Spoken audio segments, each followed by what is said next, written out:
I was staying up late, like till 4 a.m., even on my days off, drinking all by myself. So, no social interaction, the alcohol. And that's when I started, my self-awareness was like, this isn't helping me at all. You are a warrior. 321 status. What kind of vehicle is it? You are the very best your nation has to offer. 911. Multiple shots fired. They're asking you to lead. 5. We need a Bearcat. It's up to us. So 133. I need somebody that's got a visual on where the shooter is. You must be sound in mind, body, and spirit. 42, where's the officer down? I have a rescue helicopter that wants to land and help. This is the podcast that will make you the one. Copy, running eastbound. The one that will bring everyone back. I believe we have shots fired. Give me back up now. Because no one else is coming. We're going to have an officer shot. 100 block of East Street. Suspect is down. This is The Squad Room.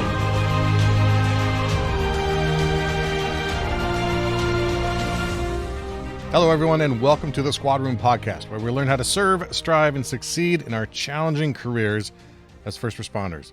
On this show, we cover the tactics and strategies that you can use to lead with vision, honor your oath, and take care of your mind and your body, and be the one in someone else's time of need. My name is Garrett Tesla. I'm a full-time sergeant for a sheriff's office in Southern California, and I'm on a mission to build a world where first responders wake up inspired, feel confident at work, and go home safe knowing they've spent their time in a worthy cause. Before I get to our guest, I want to remind you of a few things. First, if you're on social media, make sure you're following us at The Squad Room and that you've liked our Facebook page. Also, make sure you join our Facebook group. Just search The Squad Room group to join. But most importantly is that you head over to thesquadroom.net and get signed up for our mailing list. People on that list get exclusive access to free downloads and some other additional resources that I give just to that list. Not on the podcast, not on social media, nowhere else.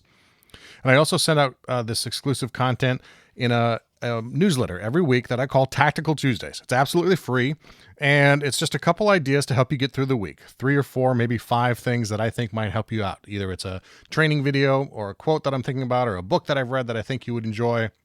Anything I think that might have some sort of relationship to helping you improve your life in some way. You can get signed up by going to thesquadroom.net/Tactical Tuesdays, or you can even just text me your email address and your name to 805-364-2331. That's 805-364-2331. Check the show notes if you couldn't copy that down in time. You can just catch it there. All right, my guest today, excited to talk to this guy, Bill Mauro. He's the author of The Stoic Cop, Policing Through Stoic Virtue. And Stoicism has been absolutely, I can't overstate how important Stoicism and adopting and learning about Stoic philosophy has become in my life. And I know that I'm like on a bandwagon because Stoicism has become incredibly popular over the last couple of years, largely in part to an author, Ryan Holiday, who I know many of you know, wrote excellent books. The Obstacle is the Way, Ego is the Enemy, The Daily Stoic. And I got introduced to the ideas of Stoicism first through Tim Ferriss and his podcast and his work when he re-released some of the writings of Seneca. And that started it. And then Ryan Holiday came out around the same time, and I went into the weeds.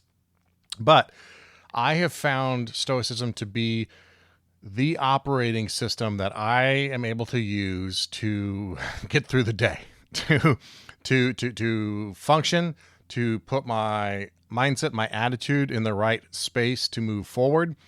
It has made me a much better supervisor and leader. It's made me a much better parent. In fact, the Daily Stoic, I talk about it in the episode, but my daughter and I now read Stoicism together because I want to kind of instill these things into her life, into her frame of thinking, and it's working. And as my son gets a little older, I fully expect to do the same with him. So to me, Stoicism is very, very important. And as you listen to this episode with Bill, he did a great job with this book, and I can't recommend it enough. You can pick it up on Amazon. He goes through a lot of the ideas in Stoicism, the main themes, things like discipline, vigilance, humility, tranquility, many others, and talks about them directly in the relationship that they have to policing. And he did a phenomenal job. And if I were to write a book on Stoicism and policing, I wouldn't do nearly as good a job as Bill did. He did a fantastic job with the book. So pick it up on Amazon, The Stoic Cop. And, on our show, I usually talk about the badges that are involved in our topic after the episode. But today I wanted to talk about it a little bit ahead of time, because I think when I came up with the idea of badges, that acronym, beliefs, actions, disciplines, goals, emotions, and service, so much of that was inspired by Stoicism and the readings of Stoicism, particularly Marcus Aurelius, who, as we talk about in the show, if you don't know, was a Roman emperor and became sort of a accidental Stoic philosopher. He followed Stoicism and studied it in his life, but his diary became one of the textbooks of Stoicism. Meditations is the book. And his diary is full of very short, sometimes pithy statements of reminding himself to be a better person, to be more patient, to understand that he needs to be disciplined with himself, but patient with others. All sorts of great ideas that go into the beliefs we have about ourselves and other people, how we must use our actions to define our lives, not just our intentions, the discipline it takes to have disciplined thought, not just a disciplined body or a disciplined work ethic, but a disciplined mind as well. And setting goals, setting realistic goals and understanding that we can only control what we can control. We can't control other people, or we can't control what other people's decisions are about us.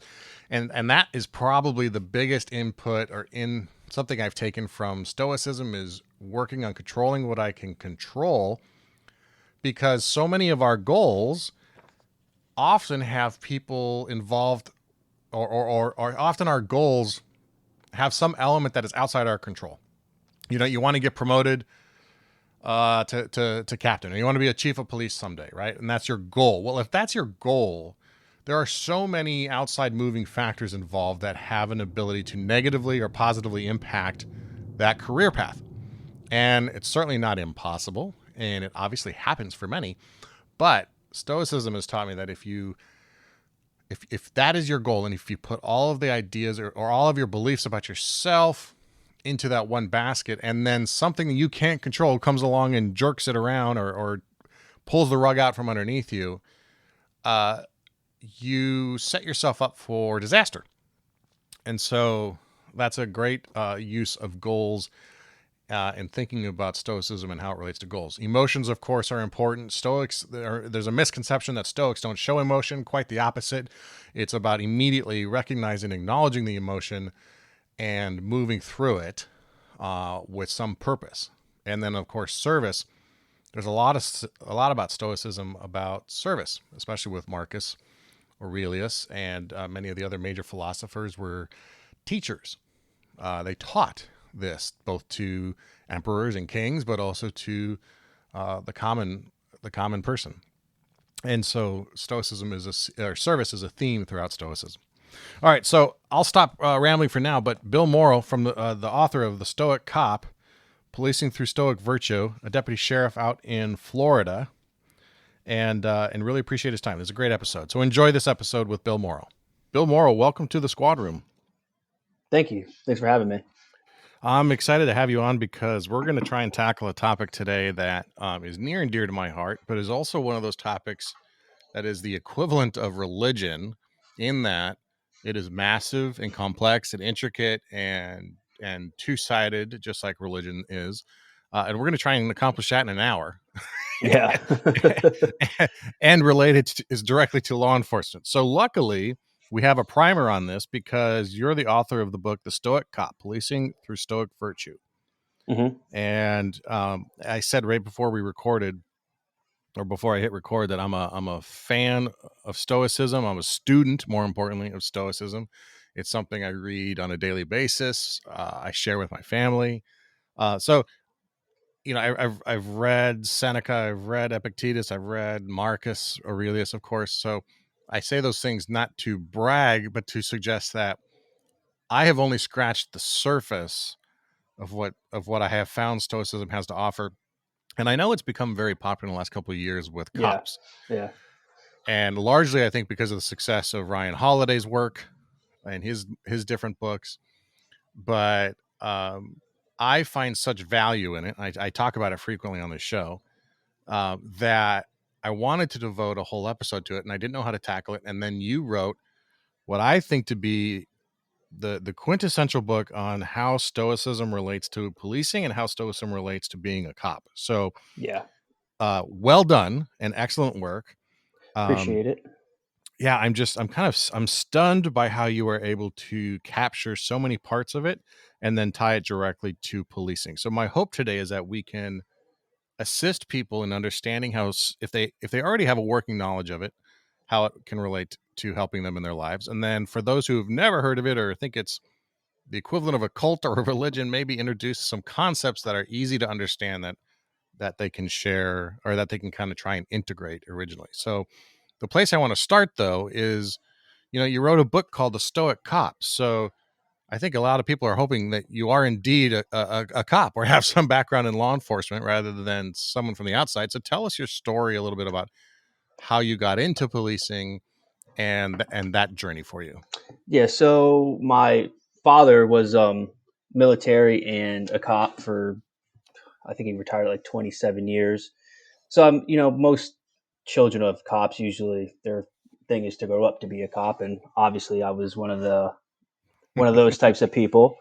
In about 2013, I was first hired on doing corrections for a sheriff's office up in New Jersey, where I'm from originally. I was only there for like 4 or 5 months before I got into my first law enforcement agency down in Georgia, and I did patrol. Yeah, the majority of that, the whole time I was there. That was about 4 years, and now I work for a sheriff's office down in Florida. I've been here for 3 years. I started out of patrol, then I was on our violent crimes task force, then I was on our surveillance and warrant squad, and now I'm behind a desk doing some. It's like a proactive intelligence type of investigations section. It's brand new, so I'm still kind of learning what we're doing myself. How has that transition to a desk been? And I think there's a reason I ask related to Stoicism, but I'll start with that. I'm sorry, say it again. Oh, just the transition, going from like the surveillance and warrant squad, which is probably like the best kept secret in any department as like the most fun, Mm-hmm. To a desk job. And regardless of how productive that desk job is or how much promotability comes out of that desk job, I have found, and I think the cops that I know, a desk job will never equate to the sense of being out on the street. But there's a trade-off in different ways. So I'm curious how that transition's been for you. Yeah, so I told myself from day one that I would never be a shirt and tie desk detective. And of course, the politics, eventually you end up there whether you want to or not. But I guess there are still some growing pains. I've been doing this new unit for I want to say like a month and a half now. So I've grown a little accustomed to it, but I mean, it's still going to take a little time to, I guess, get used to it. Mm-hmm. Yeah, it's a transition for sure. And Yeah. what I have found, that sense of camaraderie and the partnership that is so valuable on the street side can often get lost when you move behind a desk and people are starting to work on their own work. Mm-hmm. And you get your own cases, and your guy in the cubicle next to you has their own cases. And I would suggest for anybody, this isn't for you necessarily, but like having gone through that myself, like make sure that you maintain that sense of teamwork and that sense of shared purpose, because I think a lot of people have a hard transition to a desk job because all of a sudden they're not, running to a call with their buddy. They're not pulling up next to each other Yeah. behind the grocery store having the chat at 2 a.m. They're Yeah. not, doing those things. They're not having a briefing necessarily. So I think that a lot of people might miss their purpose in that. And so maybe that's the place to start, is whether you're on patrol or you're behind a desk or in an admin job or even in a management position. I think Stoicism has a lot to offer, and I'm curious how your journey is into Stoicism and why you went searching for it in the first place, or maybe you didn't even go searching for it; you just found it. How did that happen? I do remember probably like 2015-ish. I had seen some Marcus Aurelius quotes like kind of pop up on Facebook, like suggested posts type of things. Mm-hmm. And I thought that they made a lot of sense, and it was wisdom that maybe I agreed with. And then about I think 2016 is when I purchased the book Meditations by Marcus Aurelius, and I never read it. When I got it, I'm like one of those people like, oh, this book looks cool, I'll buy it, and then maybe I'll peruse like the back cover and then kind of just let it fall by the wayside, kind of tell myself I'd get to it eventually.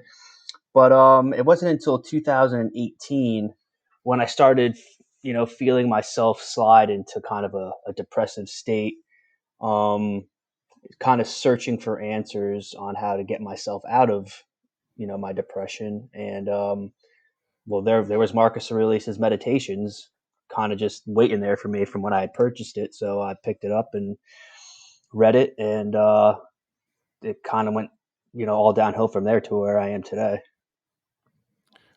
Went downhill in sense of just you went down the rabbit hole, so to speak, not Yeah, further so deeper into depression. yeah, so uphill, if you want to call it. Yeah. Okay.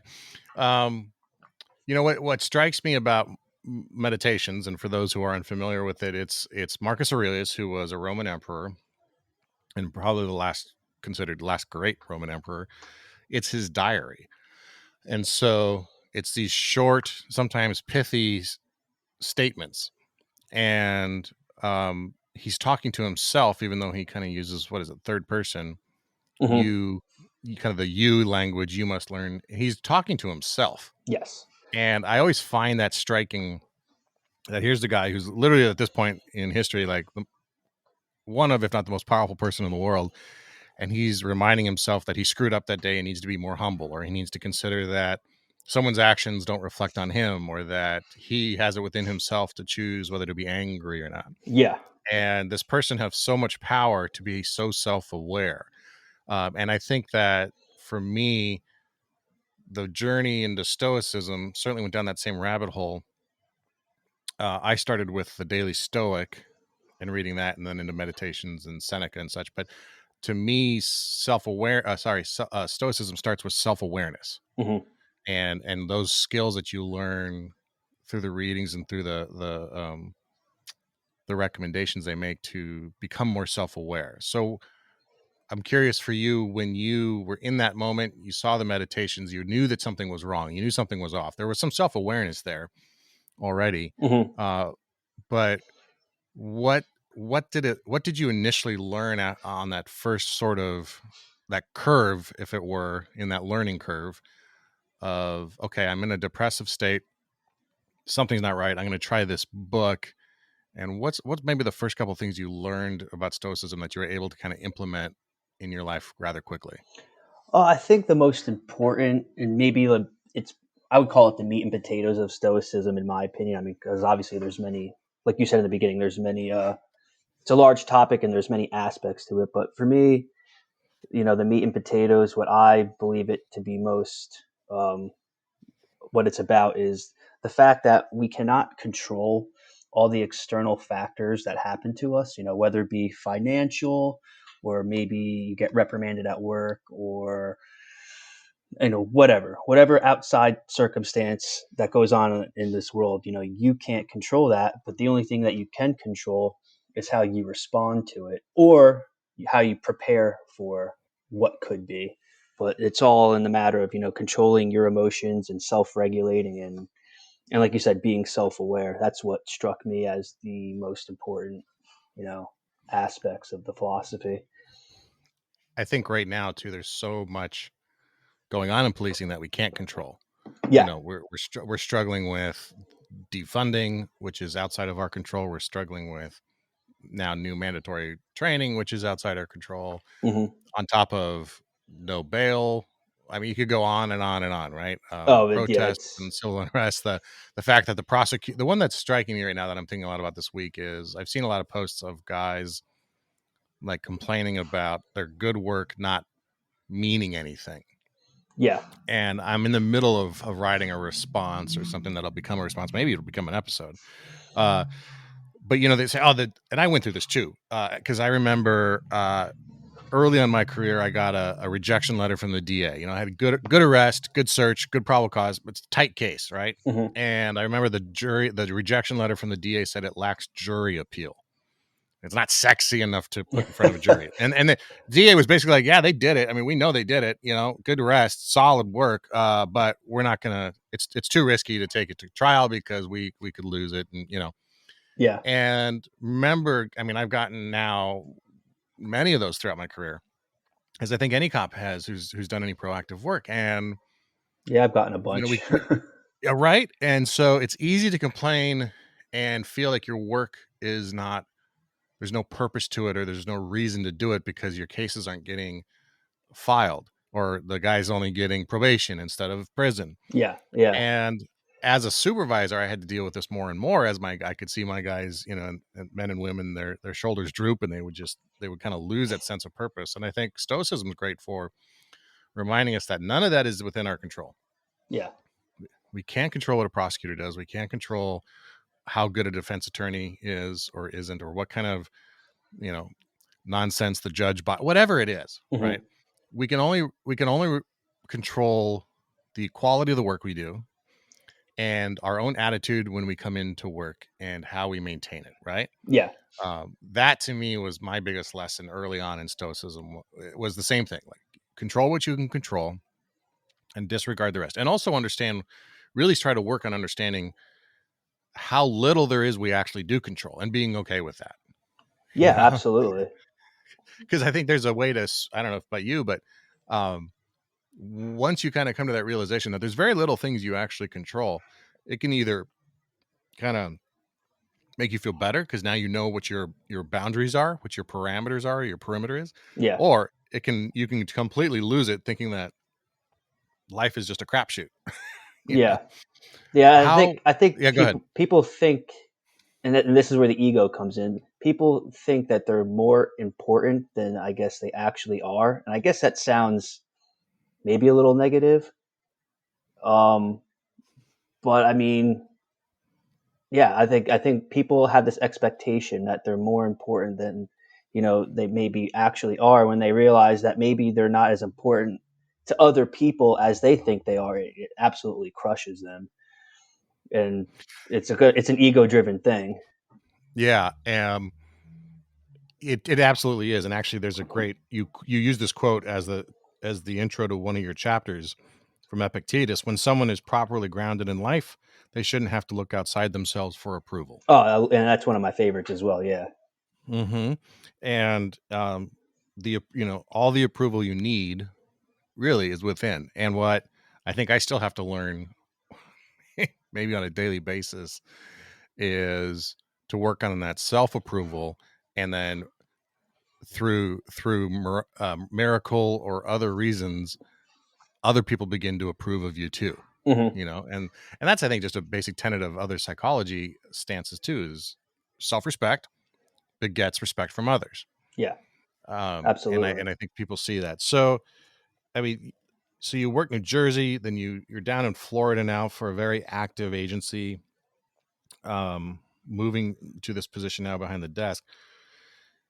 And, when you first popped up on like social media, you didn't have your name out there. You were just kind of you were putting out great quotes related to policing. And at some point you decided, this is important enough that I'm going to write a book about it. And then not only that, but I'm going to put my name on it, and people are going to know who I am, you know? And having gone through a similar experience with like putting my name on a podcast, I know that there's a journey there. So explain the journey for me from being a student of it to someone who felt like you had a penchant for teaching some of this to policing too, and then putting your name on it, and why that was important. Yeah, so when I started obviously studying it, um, it was more for the myself and bettering myself. And the more, after, meditations, I started reading other um, Stoic philosophers, Epictetus, Seneca, Ryan Holiday, and that's when I started, I guess, connecting the pieces. I was like, a lot of these virtues and this wisdom really can encapsulate what a you know, uh, I don't want to say a perfect, but a good cop, personality wise. This is encapsulates what a good cop could be. And then I started kind of doing my own research about, Googling, cops and Stoicism, and I realized that there is not hardly any literature comparing the philosophy to law enforcement. And I know I mentioned this on another podcast. The only literature I did find was one, I believe I think it was published in Police One. It was how cops shouldn't be stoic. And so, with that being said, with the lack of literature on law enforcement and stoicism, I just kind of took it upon myself, like, hey, maybe I should be the one to, put the literature out there and compare the philosophy to the to law enforcement. And I was in the middle of where I'm still currently in the middle of my master's degree, and I was gonna, kind of make it like a research topic, and then it kind of just turned into a book. I just started writing, and a few hundred pages later, it came to fruition as a book. So, I mean, it's crazy that having gone through graduate school, I understand the demands on your time to write a book in the middle of it is quite a feat by itself. Is writing something that has always been a hobby or a passion, or is this driven by the work that prompted you to write the book? That's a good question. I've always I enjoyed the idea of writing and being a writer. I never actually did any writing. Um, and it wasn't until I started doing my master's courses, where it's more writing than it is test taking, that I kind of got into the groove of actually writing elongated papers and on specific subjects that Mhm. I actually enjoyed writing the book, and I kind of enjoy writing now. So yeah, I guess it's kind of a hobby passion right now at this point in my life. But yeah, before it wasn't never really a big factor in my life. One of the things I think you touched on right now is this misperception of what stoicism is, in that cops shouldn't be stoic, and they use the kind of the generic common vernacular of stoic to mean, stone faced, unaffected, Emotionless, yeah. and unemotionless, right? Which is not at all what any of the Stoics believed in. Hmm. I think the word got bastardized into how it's used commonly today, just because it means, what we just touched on, the don't react to the things that are outside your control, and that got turned into don't react. Yeah. And there might be an argument to say, well, we shouldn't react, we should respond, but nonetheless, I'm getting into the weeds on that, but that we should be emotional when appropriate. We should understand how our relationships and how our actions affect other people, and we should have empathy. More importantly, I mean, one thing I found was I was surprised about how much the Stoics preach empathy Hmm. and understanding that just because you have a certain idea or mindset, that doesn't make it appropriate or right to either force upon someone else or to assume more likely that that they believe the same as you. Yeah. Yeah. Be wary of your own echo chamber, Yeah. kind of thing. Exactly. Um, Exactly. so for people who, so we talked about like the beginning of the main tenet kind of self-awareness and all, but I mean, you touched on it here. You talk about being in a depressed state, but in the book, you go into it in greater detail of, and very courageous detail of getting to the point where you felt like you were suicidal. Hmm. And, I think that's really so much more common than we will ever allow ourselves to acknowledge as a profession. Yeah. It's something we, again, as a profession, keep to ourselves, and we just move on, and we either navigate those things successfully, like we find something like Stoicism to help us stop digging the ditch that we're in, Yeah. or of course it ends the other way, which is horrific. What are the tenets of the Stoicism? You talk about them here that I think, this isn't a Stoic idea, but I just kind of referenced it here, but this was said recently, and it reminded me, like, the first thing to do when you find yourself in a hole is to stop digging. Yeah. And what are the parts of Stoicism that you think would help an officer who might be struggling, who was like in a position you were in, to stop digging? Yeah, obviously, and we've already touched on it. It's the being self-aware thing. Like for me, Mhm. I realized that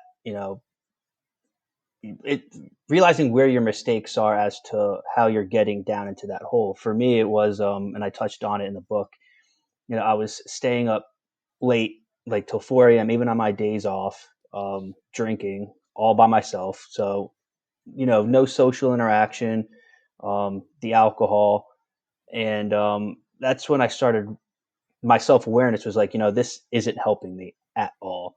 So I first was stop the excessive drinking at 4 a.m. And then the other half was, I need to, even though I was working midnights, I need to, wake myself up earlier, get some sunlight, do the things that I enjoy doing throughout the day, because I'm not getting those things at 4 o'clock in the morning because nothing's open. So yeah, it was honestly the self awareness of where I was making the mistakes in my life leading me into that depression, and then changing it. And then, practicing, that new lifestyle daily, forcing myself to, get up after only 4 hours of sleep, and doing things that are meaningful in life and worth my while for self betterment, so to speak. A great quote you use in the book, that touch, this then is the beginning of philosophy, and awareness of one's own mental fitness, by Yes. Epictetus. I think that's a great point to start on. So when you notice you need to change, I think that moment right there is there's a moment of motivation, right? Or kind of a spurt. Yeah. I call it like a bottle rocket motivation. It only goes so far and so high. But it's enough to maybe get you off the couch, or to maybe put down that last drink at 4 a.m. or something, to decide, like, okay, enough's enough. But how have you, because I think this is a key, whether you're a Stoic or not, how did you maintain or continue either that motivation or discipline, and then how did you sustain it, and then how did you integrate that into the lifestyle you lead now? Does that make sense? Yeah, so I mean, I've always kind of been a motivated person. Whenever I'm interested in something, I get really into it. And kind of like what you said, the whole bottle rocket thing, it can only, I would get into it for so long, and then I'd get bored with it, and then, it would just fall by the wayside, and I would lose interest into whatever I was interested in at the time. But in I believe Seneca and Epictetus in their writings have both said, philosophy isn't something that you just read and then forget about. Something that you have to practice in order to see any real benefit from it. And I think what a lot of people have trouble why people have trouble staying with things is because we are in a time when we want instant gratification, and when you're not seeing results instantly, your first thing is to say, well, this isn't working, this exercise routine isn't working, this philosophy isn't working. But what you have to do is you have to stick with it until you start seeing those results. And it might take a month, 2 months, 3 months. But for me, just having been, I, I think a part of my base personality, I am pretty disciplined and motivated. So that's why I was able to stick with it for so long, and realize, that it's going to take a while to finally see some results. And then when I did see results, I was like, you know, I just took off with it, so to speak.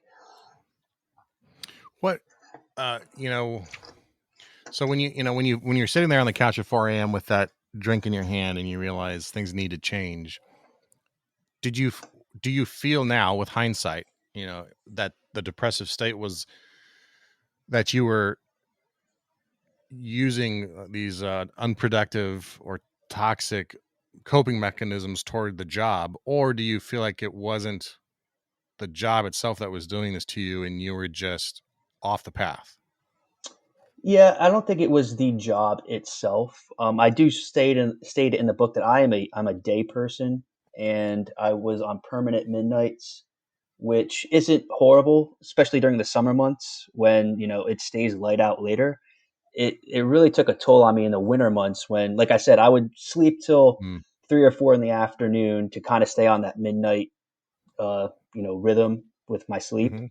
And if you get up at 4 o'clock in the afternoon in the winter months, it's dark by 5:30. So there's no sunlight in your life. And like I said, I'm a day person. I enjoy sunlight. I need that vitamin D in my life. It's I like day. And when you're not Mm-hmm. getting that, those daylight hours in, yeah, it was really kind of just my circadian rhythm was just so off balance mixed with the alcohol that I think that's what was kind of doing it to me. And I did touch on that in the book that, it wasn't the job. It's not PTSD. It was just, physiologically, my circadian rhythm was just so out of whack that it really played a toll on my mental health, without a doubt. Oh yeah. I think, we are starting to know, some researchers have known for a long time how detrimental our poor sleep is to us. I've had Kirk Parsley on the show twice, who's a sleep specialist. Mm-hmm. And, that we discount how important sunlight and vitamin D are to our, just physiologically, but also mentally. And man, Yeah. I remember, the worst shifts are night shifts in winter, when you wake up and it's dark and you go to bed and it's dark, Yeah, it's and awful. it's awful. And I would feel these uh depressive states come on after 2 or 3 months, where like, I have not been outside and I'm too tired to go outside on my days off. And Yeah. it's a snowball effect if you don't do what you did, which was, stop it and pick yourself up and kind of force a change. Yeah. But, for someone who's struggling with, like, maybe, I think there's people who are listening who might be wondering, I'm on nights, coming out of winter, maybe I'm feeling a little better right now, but, uh, be aware of those things, because you may not be quote unquote depressed, or you may not be in a bad state all the time, but those things have those shift differentials have a huge effect on your mindset, your emotional resiliency, and your physicality too. Yeah. I would always slowly gain weight on night shift, because you're just eating more poorly, because there aren't great options unless you're really diligent, but Yeah. also you're not outside exercising on days off. Like you said, there's no gym open, at least in my area, there's no gym open at 4 a.m. that I could go to after shift, so Yeah. be mindful of those things, which again comes back to, I think, the Stoic ideas of mindful of your body and mindful of what you're doing with it. And you have chapters on this, emotional vigilance, physical vigilance, and mental vigilance. Mm-hmm. What are the ways that you now, having kind of changed course in a positive manner, integrated Stoicism, what are the things that you do to remain vigilant with your mental, emotional, and physical health? So, yeah, I believe those three are interdependent on each other. You know, physical health, I think, correlates to mental health. Like, if you're fat and out of shape, you're not going to be mentally or emotionally happy. Whether what the people who say they're fat and happy, in my opinion, and this is just my opinion, they're not really fat and happy. I mean, Yeah. but so yeah, they're interdependent on each other. So for me, I try to dedicate as much, because it's hard with, especially with my new schedule now. I try to get in at least an hour of reading a day. Um, Mm-hmm. and I try to make it of substance, of either philosophy or something psychology, or uh, something thought provoking. I'm not really a huge fiction reader. Um, so yeah, my reading is very, I guess, dry to most people. But yeah, I try to dedicate an hour of reading, and I definitely try to work out, 5 to 6 days a week. varying intensities.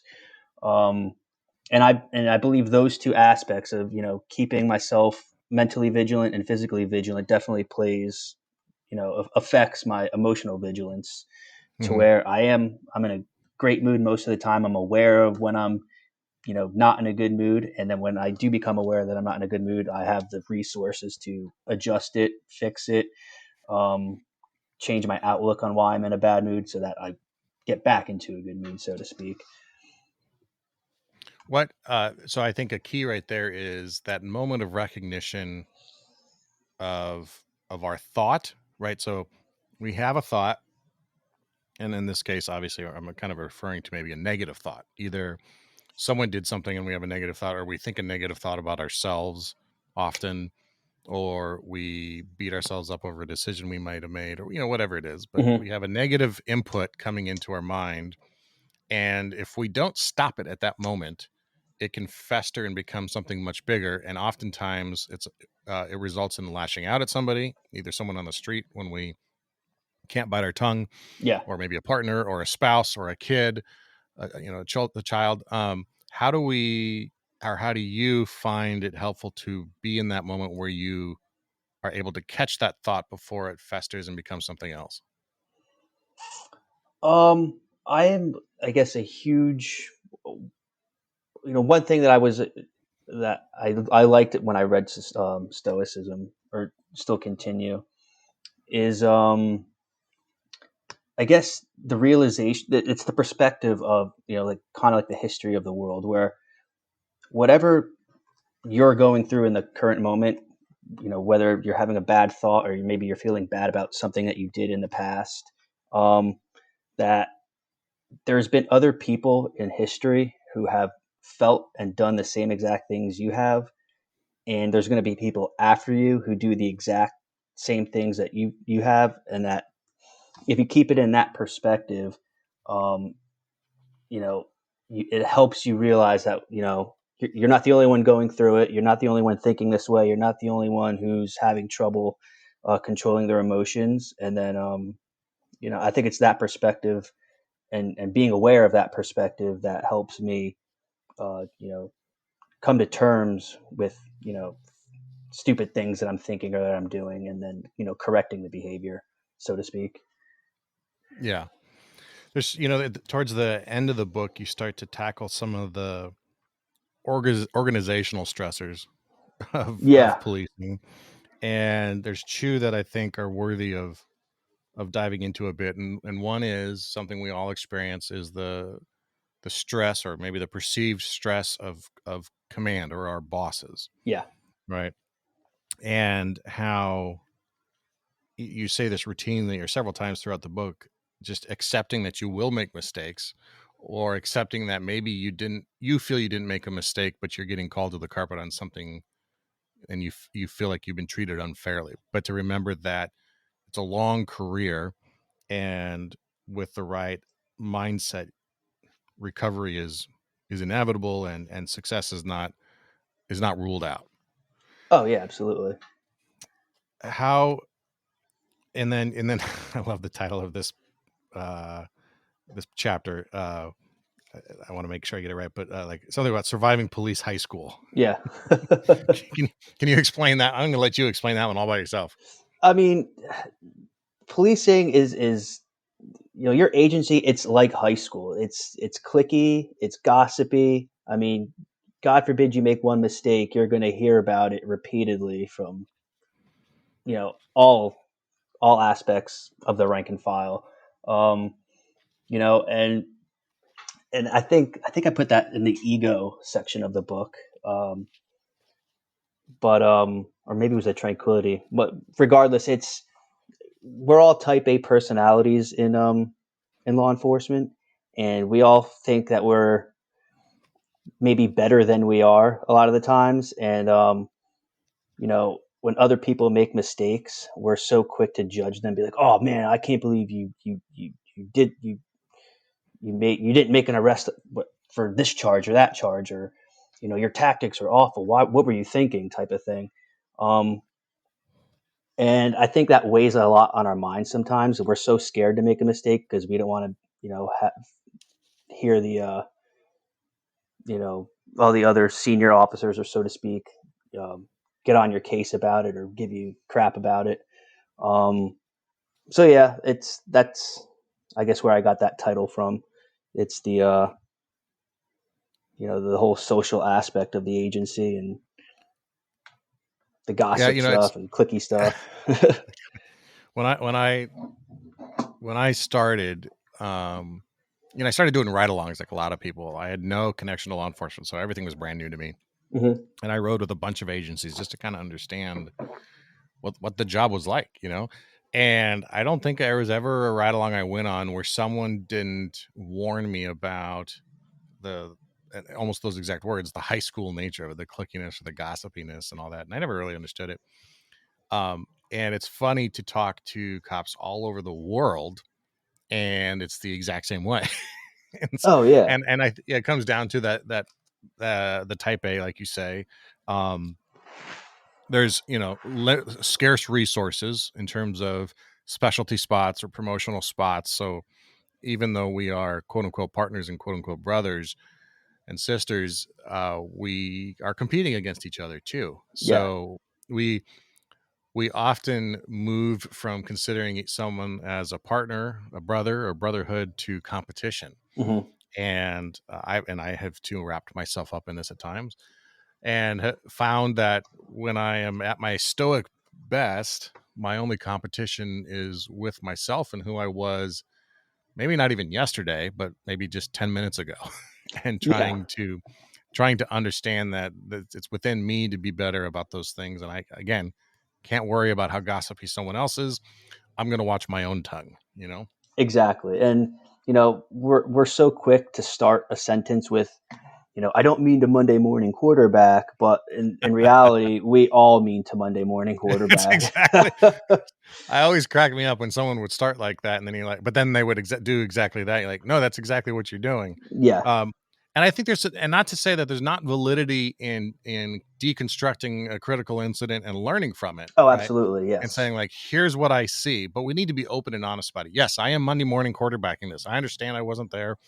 I understand that there are dynamics at play that I may not know. However, there is still something to be learned from this, and for that reason, this is valuable, and we need to use it, right? Otherwise, it's a lost resource. Yeah, and there's a huge difference between being critical and being educational. Mm-hmm.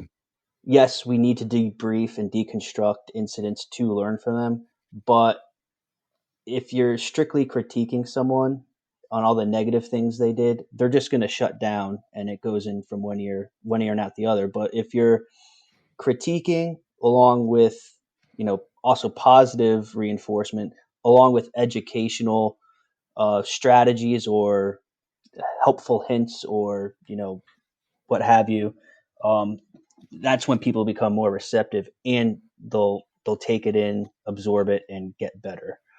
And I think that falls by the wayside sometimes, and that's kind of what I mean by police high school is we just want to critique and critique and critique and think that we're better without actually educating. I think that's a great point that any supervisor needs to really understand as well, Mm-hmm. and integrate, is that your job is to deconstruct the behaviors and the actions and routines of your people. However, it is for educational purposes to make them better, Mm-hmm. not to criticize or demonize or any other eyes where you might get them to result in a shutdown. Because if we're only catching people and treating it as a mistake, then people are going to cover up their mistakes. Yes. But if you treat these things as a training opportunity or as an educational opportunity, like you say, then people actually will come forward. And I found this to be true throughout my career. People will come forward with their own mistakes because they have learned something from it, and they want to help other people not make the same mistake. Yeah. And if you create a culture, even if it's just within your own squad, a patrol sergeant can do this with 3 or 4 people on a small agency. Mm-hmm. If you can create a culture of education and problem solving within your own group, people will bring their problems to you, to help you solve them, but also to help teach others to to not do the same thing. Yes. But it all comes down to how you as the supervisor react to mistakes, because like you say in the book several times, as I just touched on, mistakes are going to happen. Everyone's going to make mistakes, and as a supervisor especially, you better expect you're going to make them too. And so I think, I'm getting on my little soapbox here, that for supervisors, especially supervisors, the concepts of Stoicism are directly attributable or directly relatable to how good you're going to be in that position. Mm-hmm. Because you're going to be self-aware, you're going to be more mindful of your own response, you're going to be more empathetic to the trial that someone else might be going through.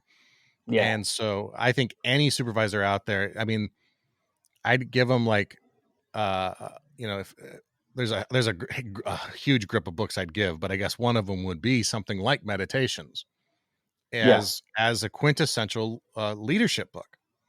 It's like, hey, here's a guy who was the Roman emperor who, led them through through a plague, and was pretty much at war for every year of his reign. Yeah.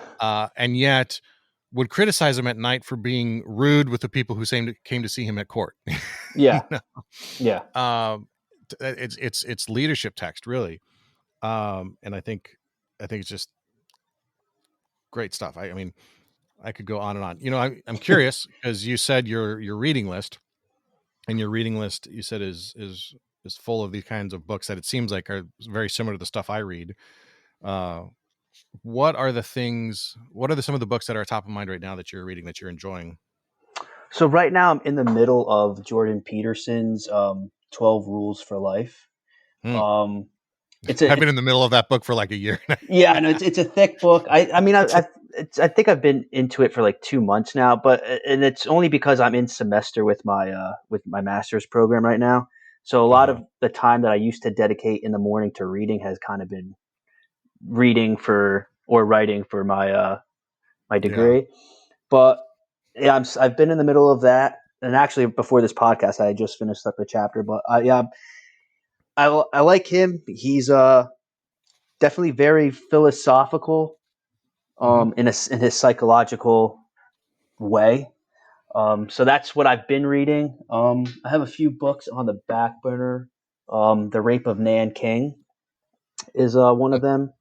And there was another one that I wanted to read. Oh, there's a Seneca book that I have not read yet. I believe it was called On Mercy. That's another one on the back burner that I need to read. But that's all. I can't get into those until I finish this large Jordan Peterson book, and then when this semester is over. What are the books you would suggest that someone start with? If someone, your partner, pulls you aside in the hallway and says, "Hey, obviously your book, but what are some of the other books you would have someone start on if they were interested in learning more about Stoicism?" We mentioned Meditations, and I'm assuming that's one, but what else? I would definitely start with the Ryan Holiday series. Yeah, because there's a lot. They're obviously they're modernized, and there's a lot more. I don't want to say juice to it, but it's not as dry as the ancient texts. Because I mean, as much as I enjoy reading the ancient texts, I mean, I can't disagree that it's a dry topic. But right. So yeah, I would start with the Ryan Holiday series because, again, like I said, it's modernized. And if you find yourself feeling linked to the philosophy or interested, then definitely switch to the ancients. Obviously, like you said, Marcus Aurelius's Meditations. You got Epictetus. Again, if I was going to get into Epictetus, I would read Discourses as opposed to the Enchiridion. Discourses is very short. Because you're reading The Art of Living, which is like the translated version of Discourses. It's a shortened, it's like cherry-picked stuff from Discourses. So it's I think it's opposite. Enchiridion is the shorter one. The Discourses is the larger text, I think. Yeah. The Art of Living is another great primer. It's the, it's like not even a page per topic. Yeah, and and that's how the easy to read. Enchiridion is. Yeah, it's literally I a mean, little snippet. and I was telling you this before we started recording, but I read that one. That's the current one I'm reading with my daughter, who's 12, every night, Hmm. and my 12-year-old is able to grasp the concepts straight from The Art of Living, and so it's Yeah. very palatable. I think, Yes. like everybody else, or not everybody else, but a lot of people, I mean, we owe a lot to Ryan Holiday for writing these books. His books, like The Obstacle is the Way, was the first one to Yes. really launch, and The Daily Stoic is that's a great one. I'm on my second copy of that because my first one fell apart because I've been reading it for so many years. But Yeah. a short sentence from a Stoic, and then his more maybe 2-3 paragraph description of how he thinks that relates to life. That's a great one. Stillness is the key. Ego is the enemy. Those are the books that we're talking about. Yeah. It's funny. I've pursued Ryan to have him on the show. And obviously a very busy guy. He's very gracious, but his dad was a police officer. Oh, really? And yeah, and so I thought that was really interesting. And so we've shared some emails back and forth about that experience and about me trying, or him saying, suggesting or understanding how Stoicism relates to being a quality officer. But I just thought that was a unusual thing that I learned when we were exchanging emails back and forth. But I would love to have him on. He's got a breadth of knowledge. Luckily, he's got it's dailystoic.com and his books and his own Instagram and socials that you can get a lot of information from him about this stuff. And Yeah. he's very visible. He's very easy to find. Yeah, and it's because of him that's how I kind of formatted my book after reading his three. I was just Mhm. it's easy to read. It's formatted, to where anyone can absorb it. So that I kind of formatted the structure of my book kind of after his. And I love how you did, because you break it up into these four four sections that you find to be the most kind of important. And you say that the Stoics had their virtues that they prioritize, but you also felt that these four, discipline, vigilance, humility, and tranquility, related more directly to being an officer. And I think you're spot on with that. Mhm. But you go into what I really liked about the book was you would take a specific thing that we deal with in law enforcement and then tie the Stoicism to it. So Yeah. you talk about the us versus them mentality. Uh, the titles, the beginning of the titles of some of these, on thanking me for my service, on reputation, Yeah. on remembering where you started. That on is very is used in the ancient texts to, Yeah. That's the topic of. Yeah. It's very Seneca. Yeah. On shit talking. I mean, but then you get into the vigilance and training, mental, physical, emotional vigilance, all have chapters. Tranquility, man, that's one we need more of these days. We Yes. could probably do a whole episode on that, right? Yeah, absolutely. Dealing with Facebook lawyers, on navigating department politics, on surviving police high school, like we just talked about. Mhm. Here's an important one: on being continually pissed off. Yes. Yes. How many cops do you know that are continually pissed off? Oh, Well, yeah, all the a time. lot. Nothing can make them happy. Someone's always out to get them. They can never do wrong, and then when they get written up for something stupid, I mean, it's just like the end of the world. Yeah. And, I think going back to like the beginning of our conversation, if you may, even for someone who's new or someone who's older on or more of a veteran, you may find at some point in your career that you're that person. Yeah, and I've been And, that person. Yeah. and I have too. And waking up one day and realizing, oh shit, Yeah. like, I'm that guy now. Yeah. And, and, and taking those first steps towards changing that, and I would suggest too that knowing that those people exist, or knowing that attitude is a potential, or that it's within you to be that guy, doesn't prevent you from not becoming that guy. Hmm. You might have all the tools in the world, all the resources in the world, all the knowledge in the world, but you might find yourself on night shift lacking vitamin D and social interaction and physical movement, and you might fall into being that guy. You might go through a promotional process and do very well and get passed over, and could be that guy. There's so many ways that people who are naturally inclined towards positivity can become that person. And I think, again, pulling out my soapbox, but the work we do, the environment we work in, the organizational stressors from above, all those things can come bearing down on us and make us, quote unquote, that guy. Yes. But if we always revert to that first tenet we talked about today, which was understanding that to control what you can control and disregard everything else, we can avoid that, or we can at least stop ourselves and pivot and begin to improve again and improve upon how we were yesterday, or maybe even if it's a really bad, how we were 10 minutes ago. Yeah. And that's why like the Stoics have preached, and I preached in the book is, well, I don't want to use the word preach, but state in the book, your mental fitness is like your physical fitness. Like you work out X amount of days a week to stay in shape, just like you need to, read philosophy, read religion, whatever helps you get through your day mentally and spiritually and emotionally. You have to at least dedicate some time throughout your week to maintain that spiritual mental fitness.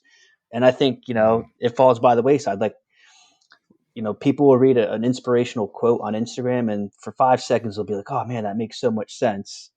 And they might be enlightened for that 5 seconds, but then they keep scrolling and they forget all about it, and it really made no difference in their life whatsoever. So yeah, to stay on top of your mental and emotional and even spiritual fitness, you have to dedicate the time to work that part of yourself out. I think that's so key. Yeah. And so here's my question, I could probably talk about this all day long.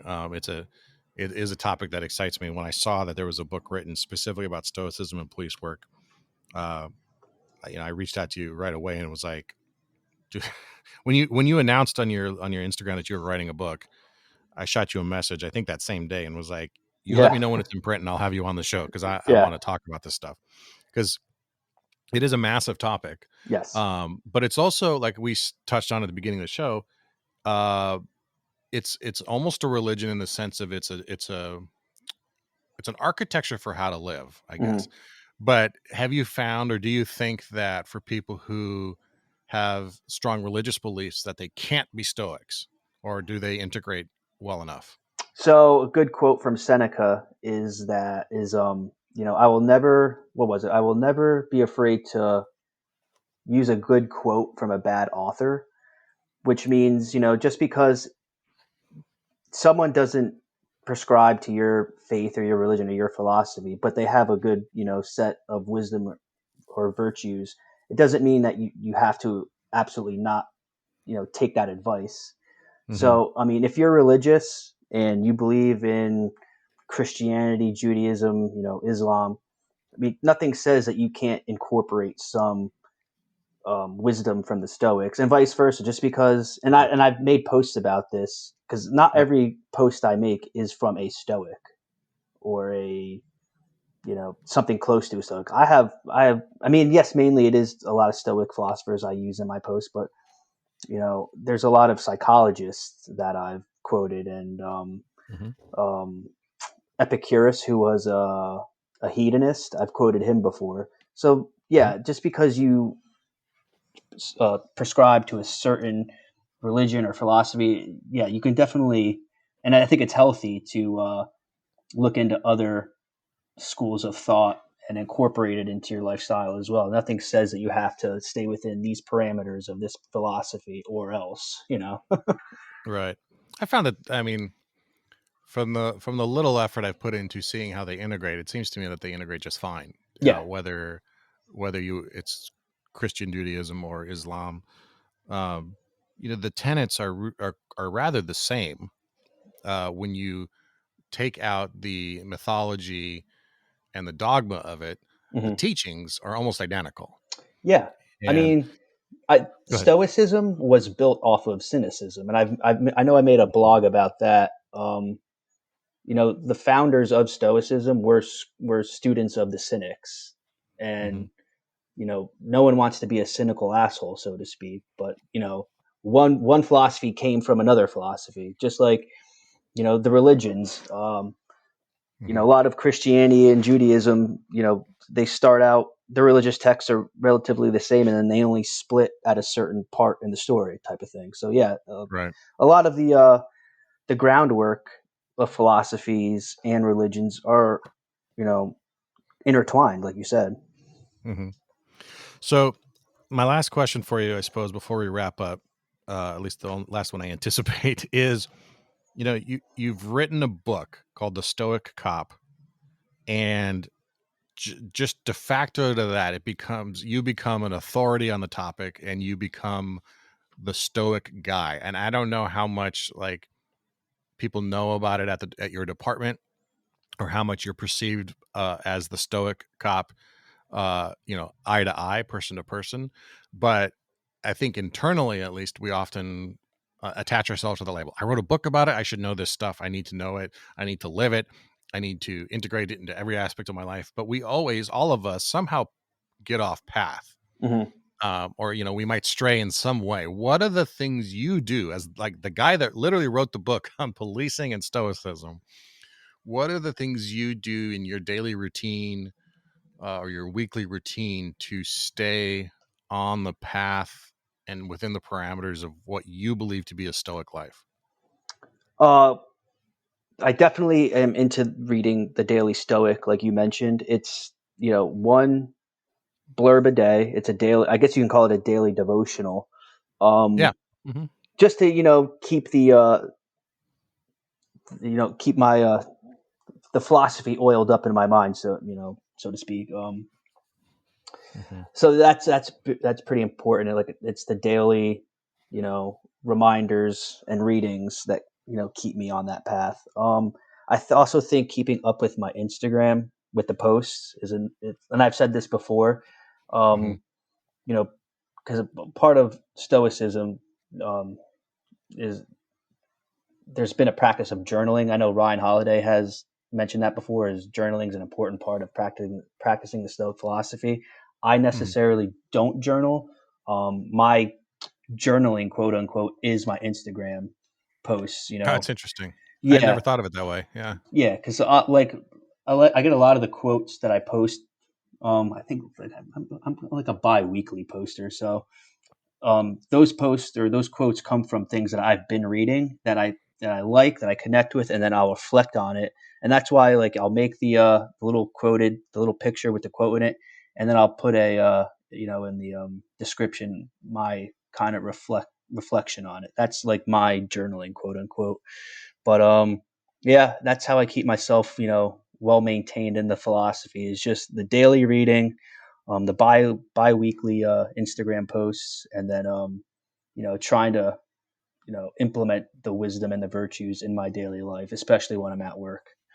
Yeah. And you mentioned too the maintaining the physical fitness and mental Yes. fitness of that stuff too. I think that's an important part of it too. Yeah. And for someone who's either curious about this or doesn't know where to start, or maybe feels too entrenched, there's a quote you use in the intro that I think is just great, and I'll read it because it talks about beginner's mind. And I Mhm. think beginner's mind applies to so many parts of our lives, not just trying a new book or just even trying to read philosophy in general. I think that idea is scary to people. But I'll just read the quote and then I'll finish here. It's from Epictetus again. If you want to make progress, put up with being perceived as ignorant or naive on worldly matters. Don't aspire to a reputation of sagacity. Meaning, don't aspire to a reputation of being an expert. Mhm.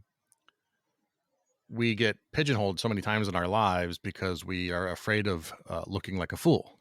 Yeah. And the Stoics will always encourage us to disregard that inclination and to do whatever it is we want to do, to learn a new trade, to go to a new specialty assignment, to test for that promotion, whatever it is. Because as we talked about before, some of it being the gossip and the nature of other people will perceive you as a fool. It's up to you to decide if that's true or not. Yeah. You know? And so what I've always enjoyed about Stoicism is that it's not a book you read and then put down. It's stuff you integrate into your daily life. So you have to practice it. You can't just read it it's a and do practice, nothing right? with it. Yeah. Philosophy is meant to be a practice, not just a framework or just an idea. Mm-hmm. People think of it as ideas.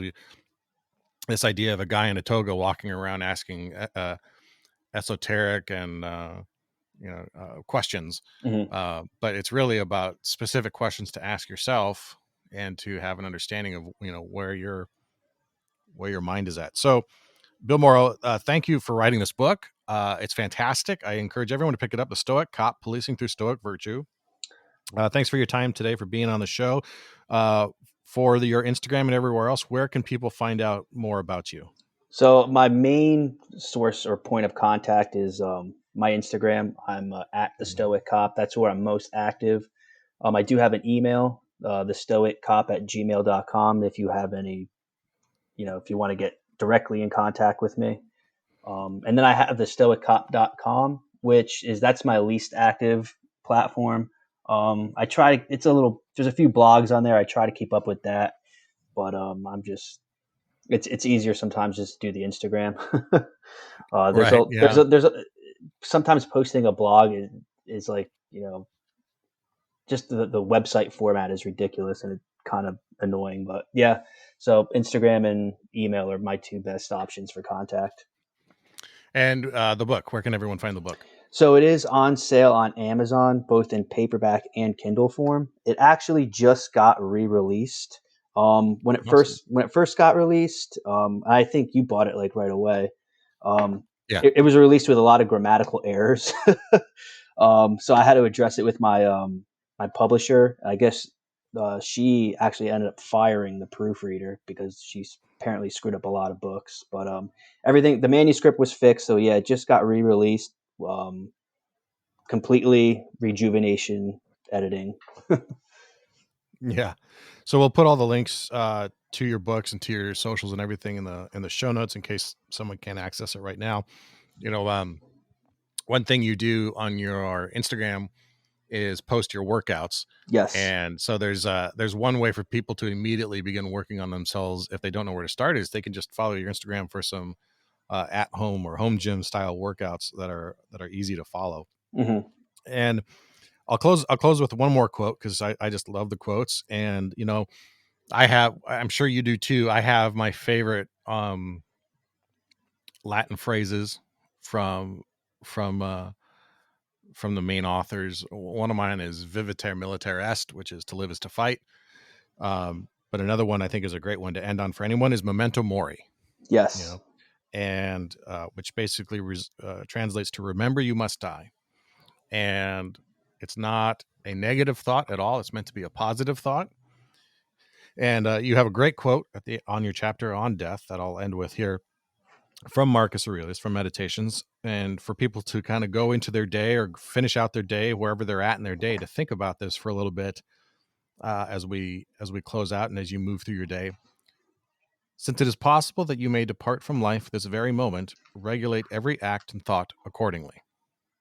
Yes. And so I think that's a great place to end on. Bill, thank you for your time today. Thanks for being here, and thanks for what you're doing to educate our profession and our community on such an important topic. I really appreciate you having me. Thank you. All right. Thanks for listening to this episode with Bill Mauro. Again, the book, The Stoic Cop, Policing Through Stoic Virtue. Can't recommend it enough. Pick it up on Amazon. All right. Real quick before you run, I want to offer you something I'm very excited about. I told you about it at the beginning of the show as well, but it's absolutely free. We have launched Tactical Tuesdays, a free weekly email where we bring you a few tips, tactics, strategies, anything to help you succeed in the week ahead. Maybe about a book I want to share, some gear I found useful, an inspiring quote, or anything else I think you'd like.